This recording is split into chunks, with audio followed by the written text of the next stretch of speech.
Hello বন্ধুরা, আজকে আমি তোমাদেরকে দারুণ একটা রেসিপি দেখাবো। এখানে আমি কড়াতে 2 লিটার দুধ নিয়ে নিয়েছি, একদম খাঁটি গরুর দুধ। দুধটাকে আমি এই একটু ফোটাতে দিচ্ছি, খুব ভালো করে জাল করব দুধটাকে।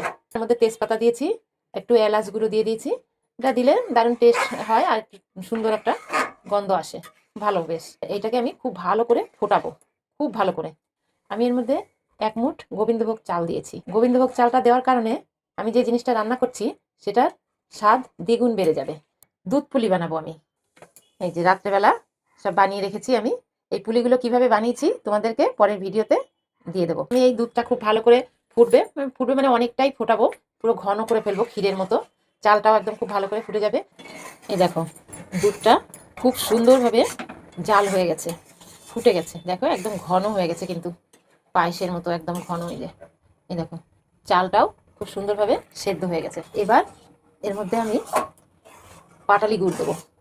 সবসময় পায়েস যে কোনো মিষ্টি জিনিস রান্না করতে গেলে আগে মিষ্টি দিতে হয় না। মিষ্টি দিলে না চালটা সেদ্ধ হতে চায় না, সেই জন্য চালটা সেদ্ধ করে নিয়ে তারপরে মিষ্টিটা দিতে হয়। পাটালি দিয়ে দিচ্ছি আমি। এই যে এই পাটালিটা জানো বন্ধুরা, এই পাটালিটা কিন্তু পিওর একদম। কোথা থেকে এনেছি জানো তো? এটা এনেছি হচ্ছে গঙ্গাসাগরের থেকে। ওইসব জায়গায় তো কত রস গুড় নিজেরা তৈরি করে, ওখানে একদম খাঁটি জিনিসটা পাওয়া যায়। এবার এর মধ্যে আমি পিঠেগুলোকে দিয়ে দেবো। এই যে চলো, পিঠেগুলোকে আস্তে আস্তে করে দিয়ে দিচ্ছি। পিঠেগুলো আগে দিলে কিন্তু গলে যেত, বুঝেছো? সেই জন্য পিঠেগুলো তৈরি হওয়ার একটু আগে এইভাবে দিয়ে দিতে হবে। পিঠেটা তো বেশি ফোটাতে হয় না, কারণ এটা আগেই সেদ্ধ করা থাকে। মানে চালটা সেদ্ধ করে নিয়েই পিঠেটা তৈরি করতে হয়।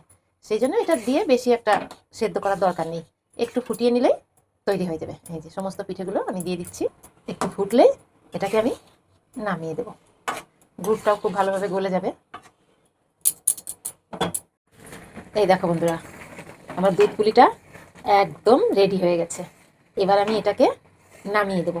এই দেখো, তোমাদেরকে একটা তুলে দেখাচ্ছি যে একটা পিঠেও কিন্তু ভেঙে যায়নি, একদম গোটা গোটাই। দেখো, দেখেছো কি সুন্দর রয়েছে একদম। আর কালারটা দেখেছো বন্ধুরা, কি দারুণ লাগছে দেখো। আর খেতে তো কথাই হবে না। আর আরেকটা সিক্রেট তোমাদেরকে আমি বলে দিচ্ছি বন্ধুরা, জানি না তোমরা দাও কি না, তবে আমি না যে কোনো মিষ্টি রান্না করলে আমি কিন্তু একদম ছিটেফোঁটা একটু লবণ দিই। কারণ কি জানো তো, যে কোনো মিষ্টি তুমি যত মিষ্টি দিয়ে রান্না করো না কেন, তুমি যদি লবণ না দাও, মিষ্টির যে স্বাদটা সেইটা কিন্তু তুমি পাবে না। এক ছিটা লবণ দিলে মিষ্টির আসল স্বাদটা একদম তোমার মুখে লেগে থাকবে।